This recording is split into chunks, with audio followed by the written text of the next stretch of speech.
Hi, it's Barb from Eat for Health, and today we're going to tackle the protein topic. So maybe you've been thinking about going plant-based, but you're worried about whether you're going to get enough protein. And anyone who's been eating a plant-based diet, that's always the first question that we get is, how do you get enough protein? Where do you get your protein? So we're going to answer that today in two ways. We're going to talk about how much protein does your body really need, and will a plant-based diet give you that protein? So first of all, protein is super important. It helps your body build, maintain, and repair body tissues. So we do want to make sure that we're getting enough high quality protein. But how much do you really need? So let's think for a second about a newborn baby. Breast milk is considered the best food for a brand new baby. How much protein do you think is in breast milk as a percentage of calories? 5%. I was shocked when I heard that too. Only 5%. The World Health Organization recommends that people get 5% of their calories from protein. The United States recommended daily allowance. They always crank it up a little bit, so they recommend 10% of your daily calories from protein. So let's think about that for a second. Let's do some math.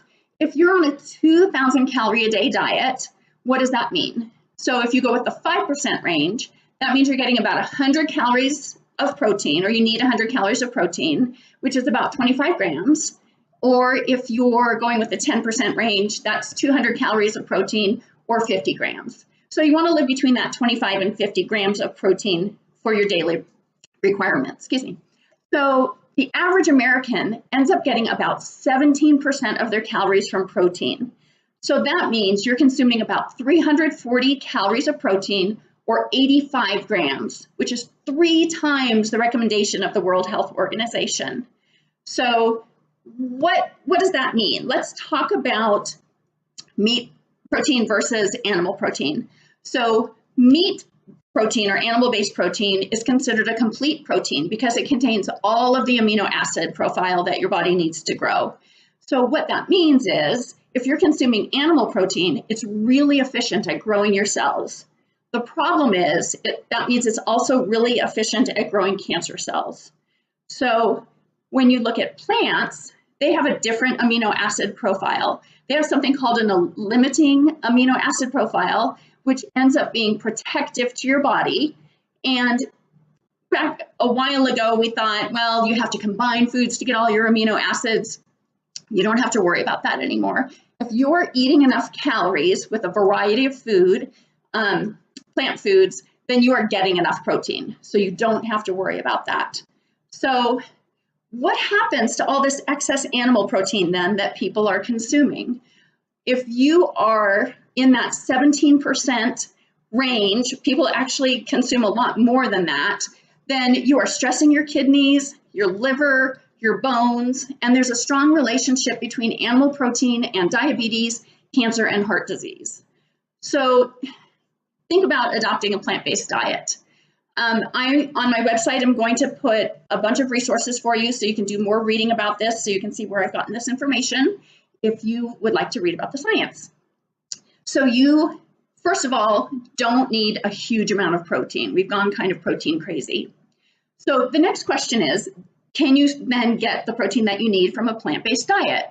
So let's think about, I'm going to turn the computer here for a little bit, turn my screen, and let's think about my most boring day of eating. So I'm going to show you what I might eat, bare bones on a basic boring day.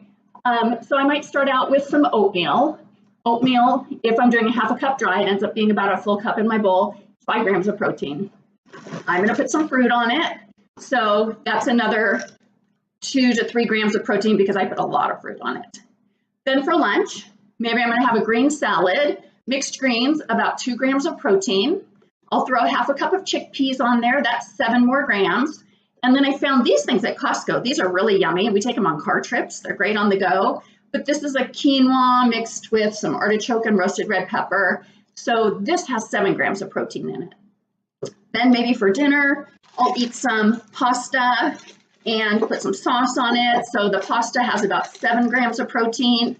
The sauce has about 2 grams. I'm going to throw some lentils on there, makes it a little bit richer and gives it a better consistency, I'd actually throw more stuff in there too, maybe some mushrooms and things. But your lentils, a half a cup of lentils will be 9 grams of protein. And then I'll have some broccoli with it too. So that's about 4.5 grams of protein in a cup.